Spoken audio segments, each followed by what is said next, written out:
কাঞ্চনজঙ্ঘা তো দার্জিলিং লুপে এখন আমরা আছি। গুড মর্নিং সকলকে, আশা করি সবাই ভালো আছেন।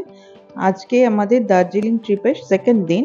তা আজকের ভিডিওটা শুরু করছি টাইগার হিলের এই অপূর্ব ঐশ্বর্গিক দৃশ্য দিয়ে। দেখুন, সূর্য সবে উঠতে শুরু করেছে আর তার রঙিন ছটায় চারদিকটা যেন পুরো লাল হয়ে গেছে। আর বাইরেটা কিন্তু প্রচণ্ড ঠান্ডা, মানে হাওয়া দিচ্ছে, বুঝতেই পাচ্ছেন। আর এই হাওয়াতে মানে দাঁড়ানো যাচ্ছে না, এত ঠান্ডা। টেম্পারেচার কিন্তু খুব কম নয়, কিন্তু হাওয়াটার জন্য ভীষণ ঠান্ডা লাগছে। তো সকাল সকাল বেরিয়ে গেছি আমরা হোটেল থেকে 3:30 নাগাদ। আর এই পয়েন্টে আমরা চলে এসেছি 4টের মধ্যে। 4টের মধ্যে মানে যত তাড়াতাড়ি আসতে পারবেন তত আপনার রাশটা কম থাকবে। আর গাড়িটা একদম টপ পর্যন্ত উঠেছিল। এই দেখুন, সূর্যের আভা যখন পড়েছে তখন কাঞ্চনজঙ্ঘার মাথা চকচক করে উঠেছে। বরফে ঢাকা কাঞ্চনজঙ্ঘার মাথা যেন সাদা চাদরে মোড়া। কি দারুণ লাগছে দেখতে, আর এটা আপনাদের সাথে শেয়ার করতে পেরে দারুণ লাগছে। যে কোনো ভালো জিনিস যদি অন্যের সাথে শেয়ার করে নেওয়া যায় তাহলে সেটা আরো ভালো, দ্বিগুণ তার ভালোত্বটা বেড়ে যায়। দেখুন কি সুন্দর লাগছে জায়গাটা, কিন্তু আরেকটু ক্লিয়ার থাকলে, মানে কুয়াশাটা একটু কম থাকলে আরো ভালো দেখা যেত। এই ঐশ্বরিক সৌন্দর্যকে উপভোগ করতে দেখুন কত মানুষ এসে উপস্থিত হয়েছে এখানে অত সকালে। কি প্রচুর ভিড় এই জায়গায়, দেখুন চারপাশে লোকজন ভর্তি।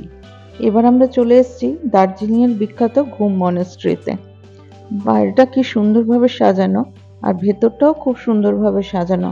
এখানে একটি বুদ্ধদেবের স্ট্যাচু রয়েছে, সেটা গোল্ডেন পেন্টেড। আর চারপাশটা দেখুন কি সুন্দরভাবে সাজানো রয়েছে।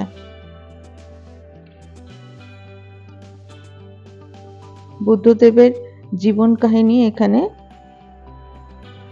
সুন্দরভাবে দেখানো হয়েছে, পেন্ট করা আছে।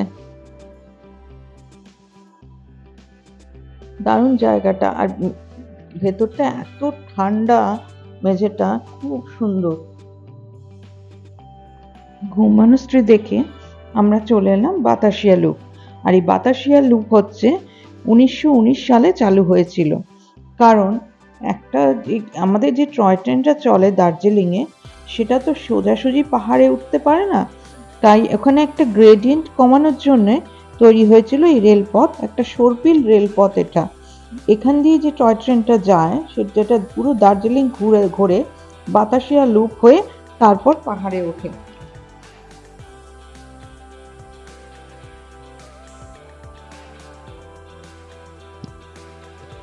আর এই চারপাশে এত সুন্দর বাগান করা রয়েছে, দেখতে ভীষণ সুন্দর লাগছে।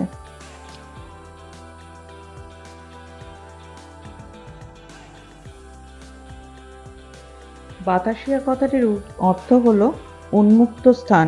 আর সত্যি এই স্থানটা উন্মুক্ত, চারপাশে পাহাড়ে ঘেরা আর ভীষণ সুন্দর। এর এখান থেকে আকাশ পরিষ্কার থাকলে কাঞ্চনজঙ্ঘার পুরো ভিউ পাওয়া যায়। এখান থেকে টয় ট্রেনটা 360 ডিগ্রি বাঁক নিয়ে চলে। এটা দেখতে পাচ্ছেন, এটা একটি যুদ্ধ স্মারক, যেটা স্থানীয় সাহসী গোর্খা সৈনিকদের স্মরণে দার্জিলিং জেলা সৈনিক বোর্ড এই স্মারকটি তৈরি করেছিলেন।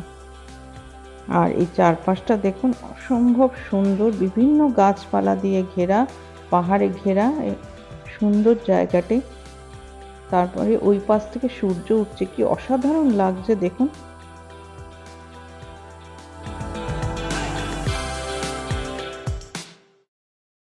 বাতাসিয়া লুপ থেকে আমরা বেরিয়ে পড়লাম।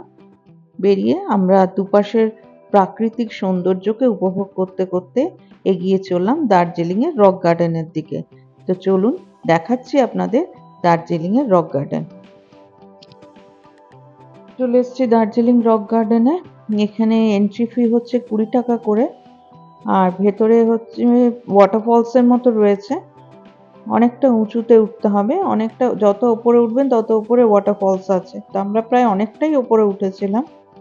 দেখুন এখানে সামনে কি সুন্দর জলরাশি নেমে আসছে পাহাড়ের গা বেয়ে, আর চারদিকে প্রচুর ফুল গাছ। অসম্ভব সুন্দর জায়গাটা, মানে একটা তৈরি করেছে, এটা পার্ক মতো অ্যাকচুয়ালি এটা, কিন্তু জায়গাটা কিন্তু সত্যিই খুব সুন্দর। গ্রীষ্মকালে এটা খোলা থাকে সকাল 8টা থেকে বিকেল 5:30 পর্যন্ত, আর শীতে খোলা থাকে সকাল 8টা থেকে 4টে পর্যন্ত। এই দেখুন এখানে আরেকটা ঝর্ণা রয়েছে। হাঁটতে হাঁটতে তো অনেকটা উঁচুতে উঠে এসেছি। এই দেখুন নিচে কিরকম লাগছে দেখতে, অনেকটা উপরে চলে এসেছি। এই নিচটা দেখেন,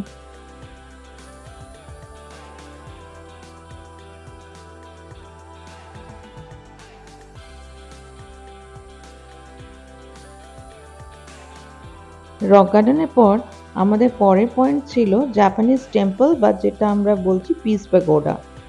এটা কিন্তু ভীষণ সুন্দরভাবে এত সুন্দরভাবে একটা জায়গা তৈরি করা হয়েছে, and the serenity of the place ভীষণ মানে সত্যি সুন্দর। মানে এখানে অপূর্ব এক শান্তি বিরাজ করছে। মানে আপনার মন যতই অশান্ত হোক না কেন, এই জায়গাটায় আসলে মনে হবে যে সব শান্ত হয়ে গেছে।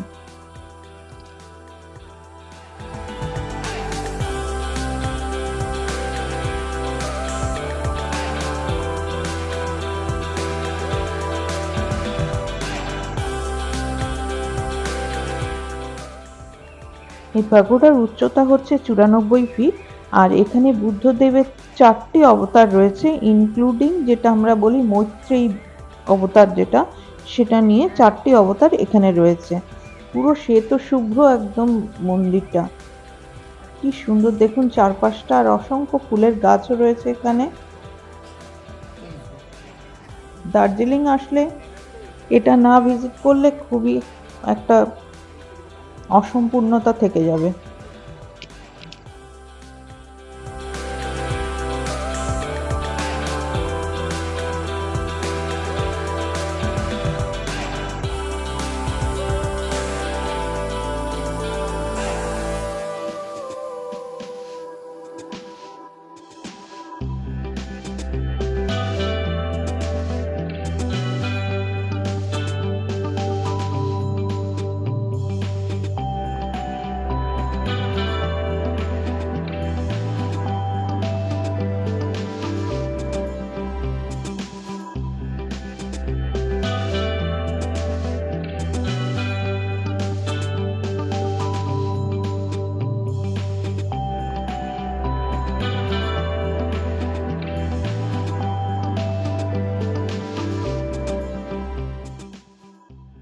চলে এসেছি পরের ভিউ পয়েন্টে, যেটা হচ্ছে দার্জিলিং জিওলজিক্যাল পার্ক।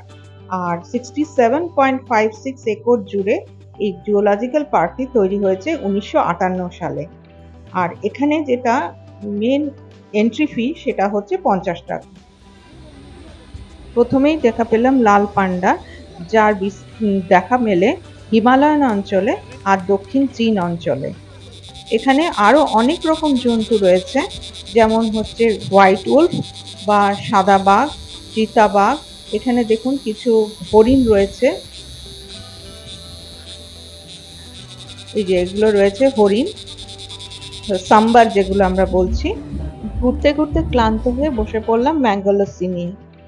তারপর চলে এলাম আমরা, এটা হচ্ছে হিস্টোরিক্যাল মিউজিয়াম, যেখানে বিভিন্ন ধরনের প্রজাতির পোকা, তারপরে প্রজাপতি, বিভিন্ন পাখি, এগুলিকে সংরক্ষণ করে রাখা হয়েছে, যার দেখা মেলে এই হিমালয়ান অঞ্চলে। এখানে দেখছেন একটা সাদা উট বসে রয়েছে, এই দেখুন আরেকটা চলে এসছে বেরিয়ে। এখন যেখানে দাঁড়িয়ে আছি এটা হচ্ছে চিত্রে টি গার্ডেন। এই চিত্রে টি গার্ডেন দার্জিলিং এর একটা বিশেষ দ্রষ্টব্য জায়গা। দেখুন পাহাড়ের গায়ে গায়ে ছোট্ট ছোট্ট বাড়ি, আর পাহাড়ের গা কেটে কেটে তৈরি হয়েছে এই চা বাগান। কি সুন্দর লাগছে চারপাশটা, পরিবেশটা অসাধারণ সুন্দর। আর সব থেকে ভালো এখানকার যে ওয়েদার, ক্লাইমেটিক কন্ডিশন, সেটা মানে অসাধারণ। সারাদিন ঘুরে ক্লান্ত, এবার দার্জিলিং এ হোটেলে ফেরার পালা। আর এটা যে দেখছেন এটা হচ্ছে তেনজিং রক, যেখানে রক ক্লাইম্বিং করানো হয়। দার্জিলিং ট্রিপের দ্বিতীয় দিনে রবিবার, আজ আমরা টোটাল 8টা মতো পয়েন্ট কভার করলাম। এই 8টা পয়েন্টই আপনাদের সাথে শেয়ার করলাম। আর এই ভিডিওটা আপনাদের কেমন লাগলো, এই 8টা পয়েন্ট কেমন লাগলো জানাবেন। এখন বাজে প্রায় 4টে। দার্জিলিংয়ের 16 আনা বাঙালিয়ানাতে ঢুকলাম লাঞ্চ করতে। ভাত, মোচা ঘন্ট, কাতলা কালিয়া আর চাটনি, এই দিয়ে লাঞ্চটা সারলাম। হোটেলে ফিরে একটু রেস্ট নিয়ে এখন বিকেলবেলা চলে এসেছি এই ম্যালের মধ্যে। আমরা গোল্ডেন টিপস যে দোকানটা রয়েছে, চায়ের দোকান, সেখানে কিছু কেনাকাটা করতে। তো সবার জন্য কিছু না কিছু তো নিতে হবে, তাই আমরা কিছু এখান থেকে চা পাতাও কিনে নিলাম। এই যে দেখুন, এখানে এই চা পাতা আমরা কিনেছি। আর গোল্ডেন টিপসের একটু এক্সপেন্সিভ তো অবশ্যই, তবু এই জিনিসগুলো তো মানুষকে গিফট করতেই হবে নিজেদের লোকদের, তাই চলে এলাম। আর গোল্ডেন টিপসের একটা ক্যাফে মতো আছে পেছন দিকটা, তো সেখানে বসলাম আমরা। এই দেখুন, এখানে নর্থ ইন্ডিয়ান ফুড বলে লেখা আছে, এটা উপরতলাটা। আর নিচে আমরা বসেছিলাম এখানে বিকালে চা খাওয়ার জন্য।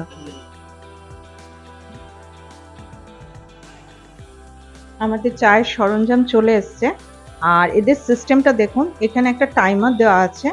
আর এখানে এই টাইমারটা যখন কমপ্লিট হয়ে যাবে তখন কি করতে হবে, ওই কেটল থেকে চাটা স্ট্রেনারে ঢেলে তারপর কাপের মধ্যে সার্ভ করতে হবে। তো ওয়েট করতে হবে যতক্ষণ না টাইমারটা শেষ হচ্ছে। আর আজকের মতো ভিডিওটা এখানেই শেষ করব, কারণ এরপর আমরা এখন মেল থেকে বেরিয়ে একটু এদিক ওদিক ঘোরাঘুরি করে তারপর হোটেলে ফিরে যাব। হোটেলে গিয়ে ডিনার করে আজকের মতো রেস্ট নিয়ে নেব। আপনাদের এই ভিডিওটা কেমন লাগলো নিশ্চয়ই জানাবেন কমেন্ট করে। যদি ভালো লেগে থাকে নিশ্চয়ই সাবস্ক্রাইব করবেন আমার চ্যানেলটা। আর দেখা হবে আগামীকাল আবার একটা নতুন দিনে, আবার একটা নতুন ভিডিও নিয়ে।